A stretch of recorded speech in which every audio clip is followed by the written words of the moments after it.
Matinding kilos militar ang namumuo ngayon sa likod ng mga kaganapan sa pamahalaan matapos kumalat ang ulat na ilang general at Armed of the Philippines. Ang tahasang humihikayat kay pangalawang Pangulo Sara Duterte na pangunuhan sila sa gitna ng tumitinding tensyon sa gobyerno. Ayon sa mga source na walang na raw ng tiwalang ilang mataas na opisyal sa kasalukuyang liderato at nananawagan ng mas matapang at tunay na lider upang ipaglaban ang interes ng bayan. Dahil dito umuugong ang balita na labis umanong ikinabahala ni Pangulong Marcos Jr. ang galaw ng men in uniform. Lalo pang pinainit ang usapin ng mapansing nagkakaroon ng mga hindi pangkaraniwang pagpupulong at koordinasyon sa pagitan ng ilang unit ng militar at opisina ni VP Sara. Bagamat walang kumpirmadong pahayag mula sa panig ng Vice Presidente, maraming analista ang naniniwalang may malalim na krisis sa loob ng gobyerno. Samantala nananawagan ang taong bayan at ang civic groups ng kalmadong dialogo at paggalang sa konstitusyon. Hinihintay din ng publiko ang magiging hakbang ng Pangulo at ni VP Sara Duterte sa harap ng patuloy na pagputok ng mga isyu. Kami ay patuloy na magbabantay sa mabilis na pagtigong ng mga pangyayari at maghahatid ng makabuluhang balita sa gitna ng nakakabagong klima sa pamahalaan. At yan nga ang balitang ating pakakatutukan. Ngunit bago ang lahat, siguraduhin mag-subscribe at ihit ang notification bell para sa patuloy na pagtutok sa mga sulap ng bagong balita sa tunay na boses ng masa.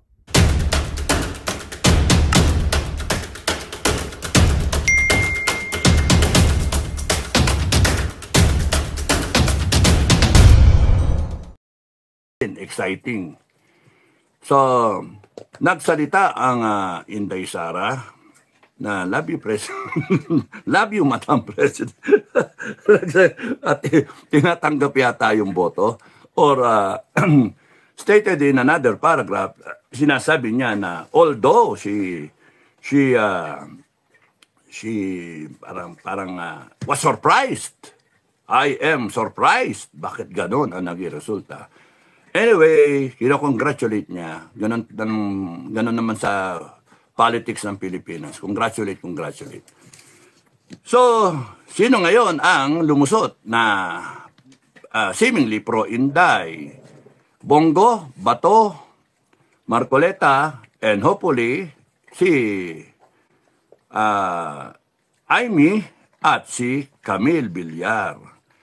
At kung titignan nyo sa impeachment proceeding, if it's a two-thirds vote, 24 senators divided by 4, 24 divided by 4, 6 times 3 kasi 3/4, 18 na boto to vote a guilty verdict para kay Inday. So 18, 24 minus 18, lumalabas sa 6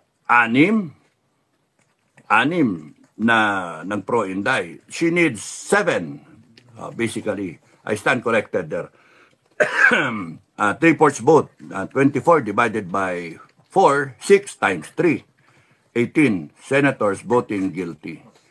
So sa ngayon, kung bibilangin nyo yung 5 at yung iba pa na naiwan dyan, yung natitira si Robin, si Villanueva, pwedeng yung magkapatid na Estrada, pwede. Pwedeng si Gatchalian, 5 at saka 5, 10 na. Panalo na si Inday. Not guilty! Unless na umiral ang datong. 1 billion per senator, question mark, kung may ganon na nagpo-float na idea. Kasi last time I heard, 200 M. Kasi yung mga congressmen, 150 M. Kaya yung iba diyang congressman, tumakbo, kargado Pati asawa, tumakbo pera ng taong bayan. Ginigisa tayo sa sarili nating mantika ng mga hinayupak na walang niya. Okay, so, ano nangyari? Hintayin natin yung salita ni Glenn Chong tsaka ni Attorney Respicio. Hintayin natin yung ibang analysis ng ibang tao. And then let's put it all together in mind. And let's see, come out with the discernment. Pero doon tayo sa generic, satellite view ulit tayo. As I said, 2/3 vote needed from the 24 senators acting as Senate judges to impeach Inday. 2/3 of 24 is 18. 24 divided by 4, 6 times 3, 18. 18 votes to convict Inday Sara, and forever and ever, no more president. Wala na sa 2028. Wala nang mayor. Hindi na pwede.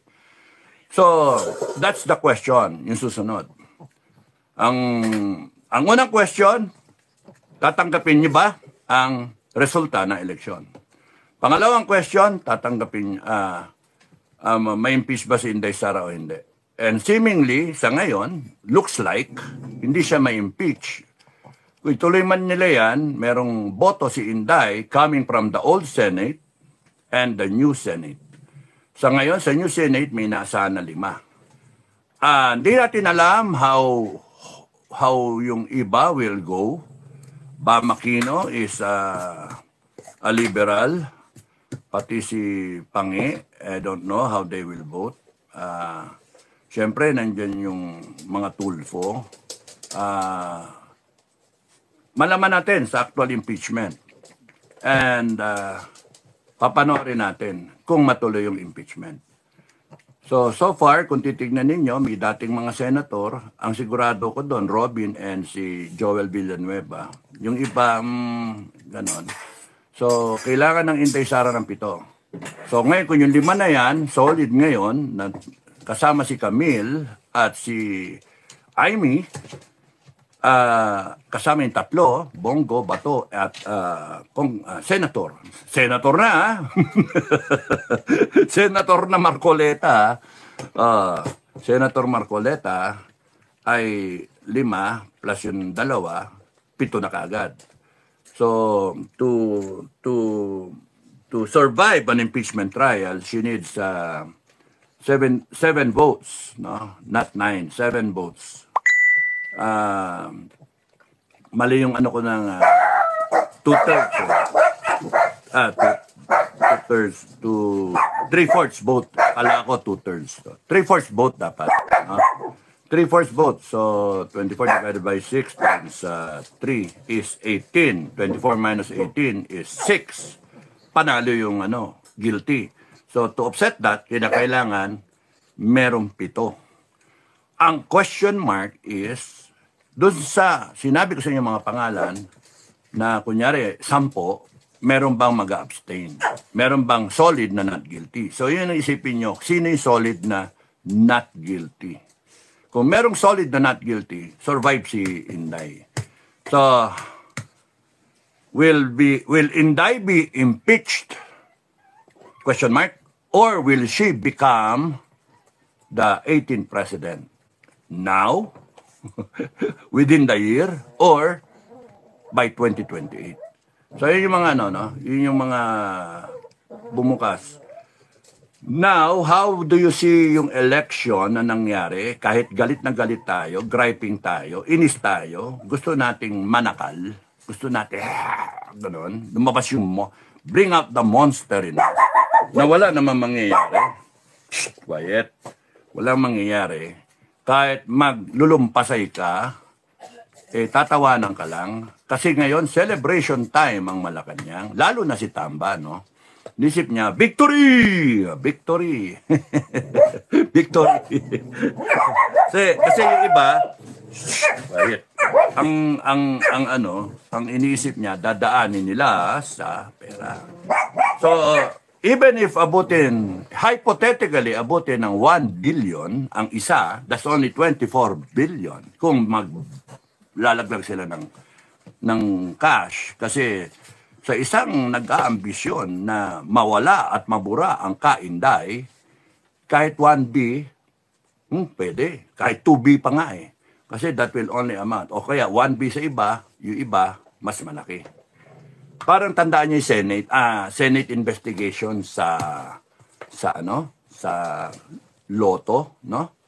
May finload si isang vlogger na 400M ang binayad do sa isa, 1B ang binayad do sa isa.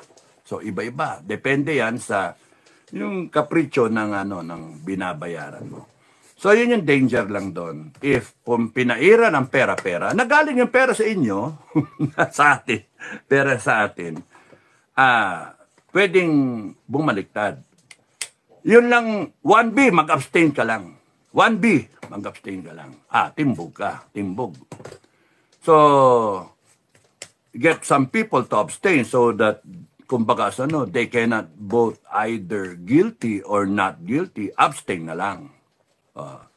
Sa tingin nyo, papayag ba kayo kung ikaw ang senator, tawaran ka, 1B para abstain ka. And then, not guiltyin mo, 2B. Too big. 2B kasi may presidential ambition ka o kaya vice president ambition.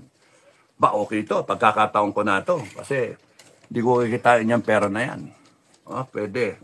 So, yun yung mga possibilities, no? Na hintayin natin kung how it will develop. Now, ang pinaka dito, battleground dito, is not in the kalsada, no?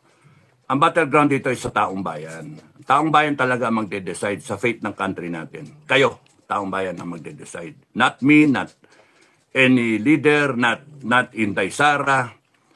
It's the people who will decide the fate of this country. Whether you take it and take it and take it after all the brazen garapal na walang kawalangyaan, yung injustices na binupukol sa taong bayan ng administration, it is up to you, the Filipino people, we the sovereign Filipino people, if we will just take this sitting down.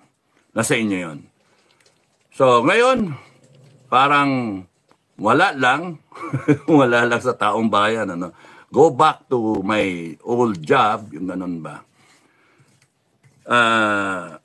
So, doon tayo ngayon sa gusto kong sabihin sa inyo, ano yung nangyari doon sa resulta ng eleksyon. It is a testament, yung nangyari sa eleksyon, that the BBM career, political career, is finished. Wala na. Kasi maraming indicators, nilampaso ang mga pro-BBM candidates sa iba-ibang parte. Nayari sa Davao, Panay Duterte country yun, no?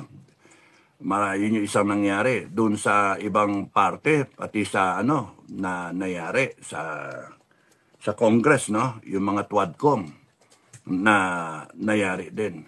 Yung sa Cebu, si Governor Gwen, no? Garcia, na natimbog din, natalo rin. Sa Marikina, talo rin. Si Sunny Boy Trillanes, talo rin. Sa Manila, panalo si Isko Moreno, di ba? So kung titignan nyo all over the country, may indicators na galit ang tao. BBM, makinig ka. All over the country, maraming galit sa'yo. And it's a matter of time, in the last 3 years of your administration, whether you will be able to finish or not, depends entirely on you. Sa mga tao na kapaligid sa'yo. Pikang-pika na yung tao eh. It reflects do sa election. True, nanalo kayo sa Senate. True na merong pero hindi nyo ma-impeach siguro si Inday. Kasi kung titignan ninyo, yung mga nandyan ngayon na magboboto as Senate judges, iba-iba ang karakter na mga yan. Yung iba dyan, kahit hiwa-hiwain nyo, hindi yan mabibili kahit billion pa. So it's just a matter of what is the offer. Kung kunyaring, at kung ano yung pangangailangan, kung ano yung ambisyon, kung ano yung kapritsyo sa katawan. Pero lumalabas dyan, kay Amy nga, mamumroblema pa kayo kay Amy. You know why? Kasi si Amy, it's about her political survival, but more so, it's about the survival of the Marcos tradition. It's the brand name, M-A-R-C-O-S, Marcos, na binaboy ng kapatid niya.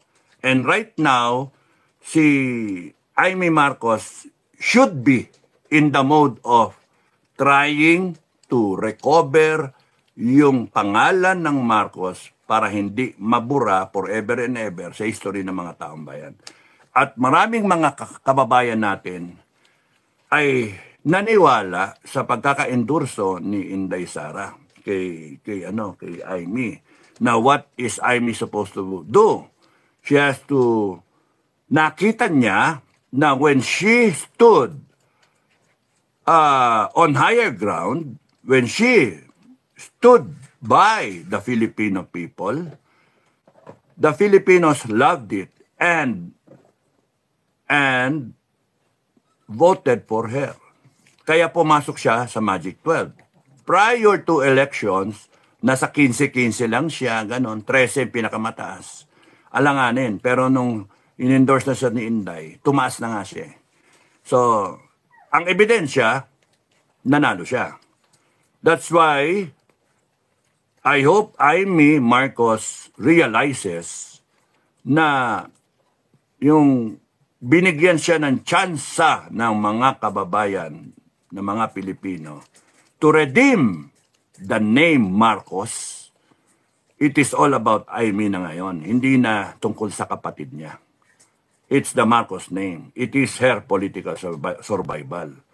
And the friendship between Amy and Inday Sara. You know, after all these things, no, sa politika, nandiyan pa rin yung pagkakaibigan. Kahit anong murang gawin natin, kahit anong PI na yan, lintik na yan, nabudol tayo, binudol ni Amy, hindi naman yung ganun ba? Hindi, choice natin yun eh. Tayo yung nagpabudol. Pero sila, sa tingin nila, itaas yung kamay. Yun yung ano. Naniwala din si Inday. So, because they are friends. So, what will endure? Yung pagkakaibigan nila or yung pagka-Marcos niya? Malalaman natin how she will perform sa impeachment trial. Nagpakita siya ng sa Senate investigation, yung nag-submit siya ng Senate report na tumagilid sila Torre, Marbil, at saka si Remulla, yung magkapatid. And minahal ng taong bayan yun. Natuwa ang taong bayan doon. So, it's a matter of, alam na niya ngayon na she will survive politically. The name Marcos will be etched somehow sa history natin na ay may makinig ka na yung pangalang Marcos mag-survive dahil sa isang Amy na panganay na anak na who was struggling to maintain the brand name Marcos because yung kapatid talaga ang bopol, no? Yung bangag. So, kung ano man yung ginawang kalokohan ng kapatid, winawalis niya ngayon. Hopefully, let's see how she will perform. So, exciting to know who will be the Senate President. Matatanggal dyan si Escudero kasi may bagong blood, magbotohan yan. Ang tanong sino sa tingin nyo ang magiging Senate President? Kung ang magiging Senate President ay yung mga oldies, mga re-electionist, yung mga dati na, yon doon ka magkaroon ng choice. Kasi yung mga bago, hindi pa siguro. Hindi pa nila gamay, no? So, pwede maging Senate President ang Amy Marcos, tatapat siya. Magbotohan. Tatapat siya, Amy Marcos, laban kay Bongbong Marcos. Exciting yun, no? Kung siya yung Senate President.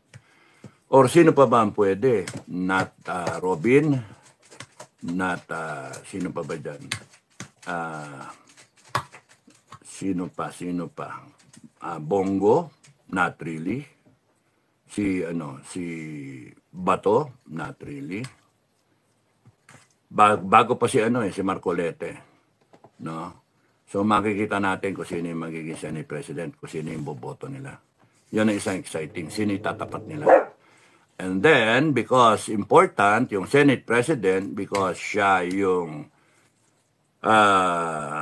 may influence sa impeachment proceedings. Also, yung Chief Justice presiding. So, yan yung ating panonood lang natin. So, yung mga nag-aambisyon na magkaroon ng people power and then revolution, wala eh. Walang ano eh. Walang dating. Hintayin natin kung ano yung sigaw ng taong bayan. Kasi kung ano yan, ano ba ngayon? 13, 14, mga 15, 16 yan. Hanggang 15, 16, 16 is a Friday. 16, 17, 18. Kung mag-massive rally ang tao sa galit at dinaya sila, malalaman natin. And then, magtuloy-tuloy. No? Kung hindi, magkakaroon na naman ng another waiting time kung alin ang trigger point. Now, may nagsabi, no, na mga advisor ba, may may wisdom na mga tao, general ba, na sinasabi, bakit pababayaan natin? Bakit hindi na lang natin hayaan tong mga to na nagkakamali? Kasi puputok to into a people power. Ay, hindi obra yung ginagawa nila. Let them commit a mistake. Continuous mistake. In doing so. Kasi nagnanakaw na lang. That's a mistake already. Mismanagement ng gobyerno. Maling governance. Injustice. Ganon. Is a mistake. Hindi na-address yung problema ng taong bayan. It's a mistake. Bumabalik yung droga. Bumabalik yung laglag bala. Punit passport pa nga eh. So, ang laki ng mistake. Yung bagyo na naman tayo. Magbabagyuhan na naman tayo. June na. Around the corner. Magsimula na naman yung mga bahabaan na yan. At pagka hindi na-solve, sige tayo. Yung budget na yan, isa pang usapan yan. Supreme Court, ano nangyari sa Supreme Court? Wala eh. So, again, yung taong bayan nakasandal sa Supreme Court, kung ano sasabihin, nagtagal naman yung sa Supreme Court, yung budget na yan, 2025. Papasok na tayo sa kalahati ng taon, hindi pa nare-resolve. So basically, ang general na timpla ng Pilipino, galit. Meanwhile, hindi mo masisisi ang Pilipino na nakikita ibang parte ng mundo, lalo na yung mga OFW natin, nakikita nila na bakit mas maganda ibang bansa kaysa sa Pilipinas na naiwan na binalarahura pa, binaboy pa. Tapos sige sila nakaw. Tapos kung makagasta sila ng pera, kala mo kanila, pero hindi naman. Kaya nakakagalit talaga. Tapos kung si Grijaldo, pakawalan nyo na. Grijaldo! December, January, February, March, April, May. 6 na buwan na nakakulong si Grijaldo. Baka pabutin nyo pa ng isa pang Pasko. Mga hinayo pa kayo. Pakawalan nyo na si Grijaldo. No? Sobrang injustice yun. Colonel Grijaldo, kung ako ikaw, pagka ikaw nakalaya, pailan mo lahat ng kaso. Maghingi ka ng suporta sa mga kababayan natin and we will help you file the cases against these people na nagwalang niya sa'yo. Now that wala na sila sa gobyerno. Diba? Ay, ingat kayo ha. Yung mga hindi na naboto ha. Ingat kayo kasi daming galit sa inyo. Baka may naglalakad kayo sa isang kalsada, tiradurin kayo ng mga taong bayan. Mahirap yung ganun. Kasi mga walang niya kayo. Kayong mga nakaupo in power, no? Power emanates from the Filipino people, from the sovereign people. Anyone in government, anyone who is receiving pay from government, from the Filipino people, please, huwag kayong matataas ang ihi. Huwag kayong mga abusado. Huwag kayong kumag-aasta, akala ninyo. Privilege yung pagiging nasa posisyon nyo. No, it's not a privilege. It is handicap na pinasok nyo eh. Sa totoo nga lang eh, mayroon pumasok sa gobyerno. Even if I'm offered position in government, I will seriously consider, I will seriously think about it, no? Think twice, thrice, 4 times, 5 times. Kasi, not this kind of, if it is a revolutionary government, I will gladly join, and help in solving the problems of the country. put in my thoughts, my ideas, and even my passion, I will. Pero if it's not a revolutionary government, what's the point? No? Maraming days, Sara. Kung ikaw naging presidente, it should be a revolutionary government.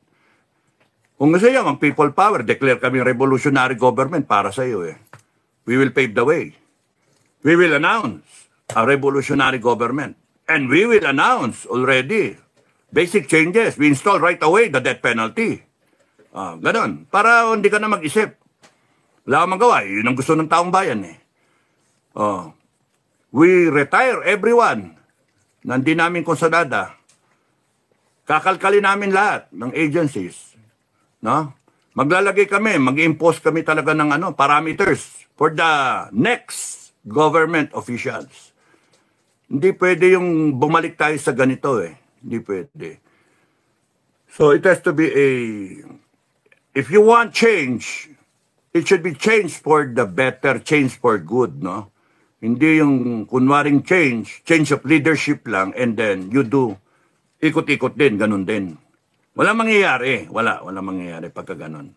That's why it's a waste of time serving a government that does not want the change because people in government are enjoying money from the purse, money from the people.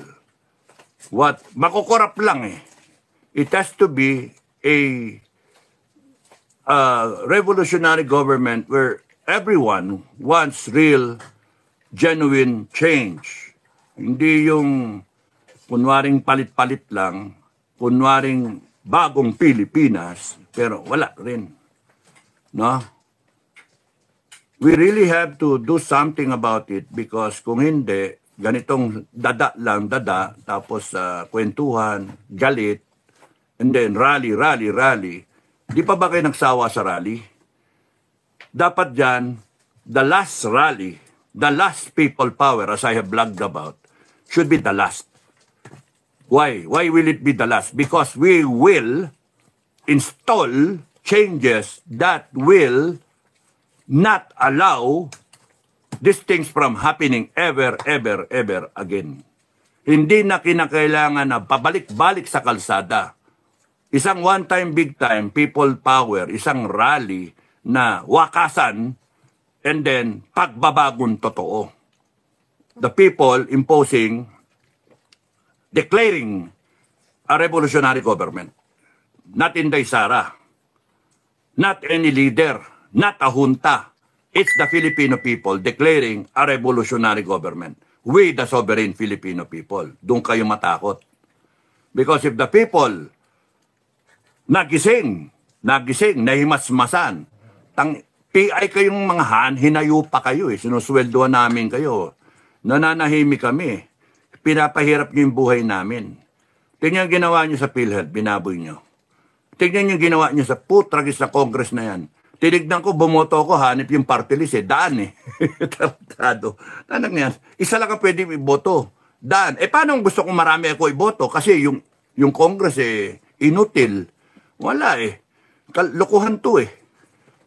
As I said, dapat ang Congress 18 lang. 18. Yeah, 18. 18 regions, no? Huwag mong gagalawin, ha? 18 lang. No? Ganon din ang senator. Ang laking tipid natin. Pagka nakatipid tayo ng ganon, ilagay natin sa PhilHealth, full coverage natin. Then saya ng taong bayan, naramdaman ng taong bayan lahat yan. Kasi bawat pamilya, may kamag-anak, magulang, kapatid, asawa, anak, lolo, lola, na may pinagdadaanan, somebody in the family, nagkakasakit ng dengue, merong may cancer, merong dementia, merong mga kidney failure, mga ganon ba, nagdadialysis. And it drains so much from the lifeline of the family, yung in terms of money. Sipin mo magkano sa dialysis, 2.5. 3 beses sa isang linggo, lintik na sakit yan, pangmayaman. 7.5. 4 na beses, patay ka, 10,000 na. Mura na yung 2.5. O 10,000, 4 na beses, 40,000. Ang kinikita mo, 30. Ang bagsak mo, utang. O kayo, magtuturuan kayo magkakapatid o magkakamag-anak. Tulong. Para ka nang papalimos na. Nawala ng decency. Pero kung kunyari tayo, full coverage ng PhilHealth, as in other countries, full coverage sila. Buntis ka pa lang, nagsusuka ka pa lang, naglili ka pa lang, covered ka na. Morning sickness pa lang, covered ka na. Sipunin ka, covered ka. Yung ganun ba? Full coverage. And we should draw the line. Tayo, mga kababayan, tayo ang masunod. Tayo. Gobyerno natin to. Kinabukasan natin to, buhay natin to. Tayo dapat ang masunod, hindi yung mga politiko nating ek-ek. Kung saan na nilalagay yung pera, 22 billion na building, na office, lintik na yan. 22 billion. Ilang billion para sa PI, ilang billion para sa impeachment, ilang billion para kung ano-anong flood control na yan. Mga confidential fund na yan, billion. Wala, tanggalin niyang confidential fund, ipahawak lang sa isang sa isang agency, sa NICA. Ha? Sa NICA, gawin nating mataas yung niya, ang powers niya. NICA, sila magde-decide kung bibigyan kayo ng intelligence fund or hindi. O kaya maglalagay sila ng tao dun sa ahensya ninyo. Ang isa lang ang kasi lahat ng confidential fund, parang lang yan, yung nagiging ng korupsyon. Wala ng confidential fund, tanggalin natin yan. Yun ang gusto.